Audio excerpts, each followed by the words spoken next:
What's going on, YouTubers? Alright. This is my top 5, okay? I know I'm going to offend a lot of people, so I'm going to explain. First of all, my top 5, one sec. My top 5 favorite serial killers is the subject of this video. Yes, I said serial killers. When I say they're my top 5, I'm not saying I'm treating them in a glorified way. I'm not treating them as heroes, you know? They were fucking sick. They've murdered a lot of people for known reasons, but fucked up reasons. Weren't good enough to murder people. Then again, there's no good reason you should murder somebody. Unless you catch him in bed with your girl. Blow her fucking brains out. But anyway, I didn't say that. But, when I say this, I mean my top 5 favorite serial killers that I like to research. Like to go on Wikipedia or Google or a bunch of others, I like to research these guys, It's an obsession when it gets started, A lot of detectives will know what I mean, but, I just like to get inside the minds of these guys. I like researching these guys, and that's what I mean. So before anybody gets offended, that is what I mean. If you don't know some of the names I say, I'm going to be telling you who they are and what they did. Number 1. A lot of you should know who this guy is. If you don't, I will explain it as I just said. Number 1 is Ted Bundy. Ted Bundy murdered, I don't have the exact number, but a lot of young women. There was even a case where he murdered a 14-year-old girl after raping her. See, what Ted Bundy liked to do, sometimes he'd rape them first, then kill them, but most of the time, he would kill them first and then rape them. He enjoyed being, covered in their blood while having sex with them. He enjoyed, being in control. And, that's like Fendom, but a whole new, sick, disgusting level. He murdered so many young women. It was unreal, and he raped every single one of them. There was one instance, he broke into a sorority house, beat every fucking girl in there to death. I mean, beat them to death. Didn't use a knife, a gun, rope, nothing. He beat the shit out of them. And then fucked their dead bodies. It's fucking sick. Anyway, eventually they caught Ted. He escaped twice. They eventually put him in the death penalty. And, that's Ted Bundy. Number 2, Billy the Kid. Now, when we're talking westerns, this guy was my favorite guy. Now, I mean, favorite guy, once again, that I like to research. This guy died when he was 21 years old. Okay?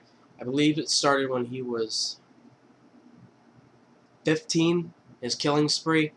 He would kill women, children, men. He'd kill anybody. Anybody whoever he thought got in his way. And he was this young kid. He was one of the fucking most feared guys in the country at the time.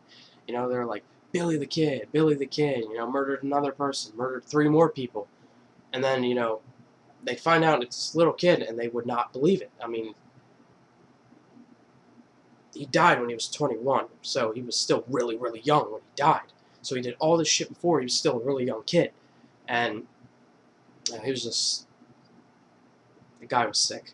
Number 3, Jack the Ripper. Speaking of sick, Jack the Ripper was fucking gruesome, man.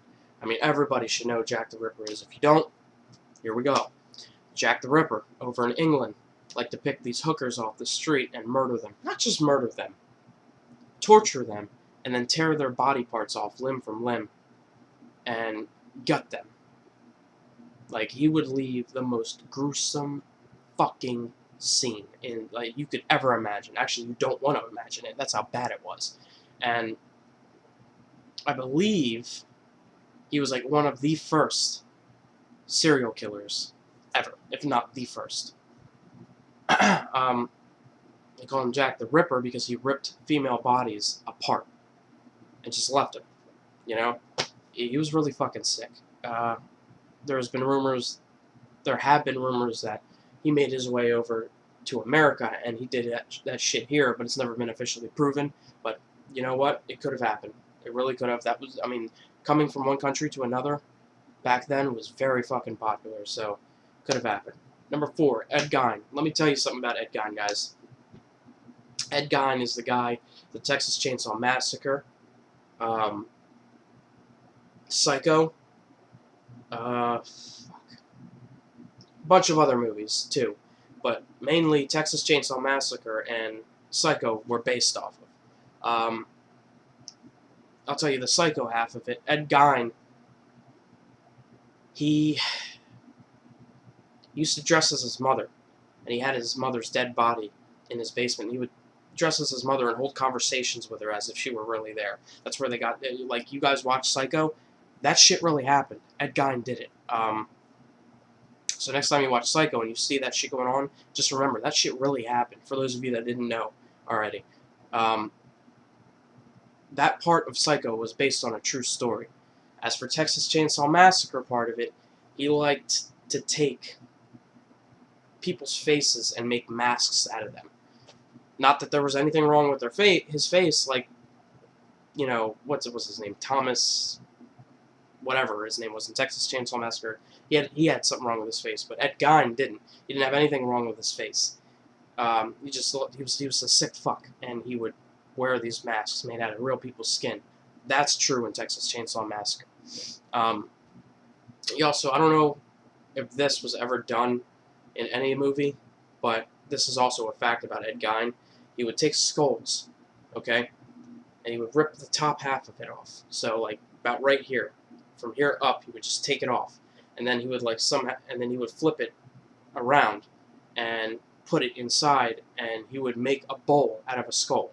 He would eat cereal, soups, all that shit out of skulls. He used to use fingers as forks and spoons. He was really sick. I don't mean fingers with the skin on it. I mean just the bone.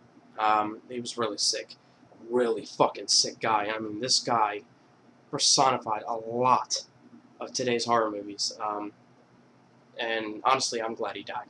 I mean, a sick fuck like that, he needs to be put out of his misery. Not his misery, but the rest of ours. Last but not least is probably one of the sickest mentally guys on this whole list. John Wayne Gacy, who killed, officially, 33 young boys. There's speculation that there are a lot more. John Wayne Gacy has hinted that there are a lot more, but he just wouldn't give up the bodies and where they were. John Wayne Gacy swore to God he was straight, but he would lure these young teenage boys back to his house, and you know, he'd give them sodas, you know, like food, all that shit, and he would beat the shit out of them, and he would just do whatever he wanted sexually to them, and then he would kill them. They found bodies under, you know, under his kitchen, under his living room, all under his house. There were bodies all over the fucking place. There were bodies buried behind his house, up in the mountains and shit like that. He had bodies stashed everywhere. He killed a lot of fucking people. And to this day, there are only 2 guys that got away from John Wayne Gacy. The first guy, they told in gruesome detail, he worked for John Wayne Gacy, and John Wayne Gacy punched him in the face and locked him in this thing he built so he would have to be on his hands and knees. And I don't want to gross anybody out. This next part is very gross, so if you don't want to hear it, either mute it real quick or shut the video off. You know, he took a dildo and fucking raped him with it. And he's like, oh yeah, I got it just your size and shit like that. And he was taking him off to the mountain to go kill him. He had him in the car. And the kid jumped out of the car, and there was another car coming, so that kid hopped in that car. And that kid's the reason John Wayne Gacy got caught in the first place. And the second guy is a guy who was doing a report on John Wayne Gacy. There's actually a movie out about him called, I think it's called Gacy. I'm pretty sure it's called Gacy. And, you know, he, like, this kid, you know, he was doing a report for college. He was doing criminology. He was doing a report. He wanted to get in the mind of John Wayne Gacy. So, you know, he would send him pictures of himself with no shirt on and shit like that. He would flirt with him and all this stuff just to get close to him. And, you know, he went to go visit him in prison, and the prison guards was going to let Wayne Gacy rape this dude, and he fought John Wayne Gacy off and finally got away. And, you know, he's the second ever guy. He did the report, and he made a movie about it. He made a documentary about it. He did all this shit. And, in 2006, the dude ended up committing suicide. So, and nobody knows to this day what the fuck for. Not that it's important, but, you know. So, anyway, those are my top 5 favorite serial killers, and I hope some of you guys learned something. These are 5 guys you just have to know, you know. So, thank you guys for sticking with me. If you're still watching, thanks for sticking with me the whole 10 minutes, almost 11 minutes. I'll see you guys next time, my top 5, and catch you guys later.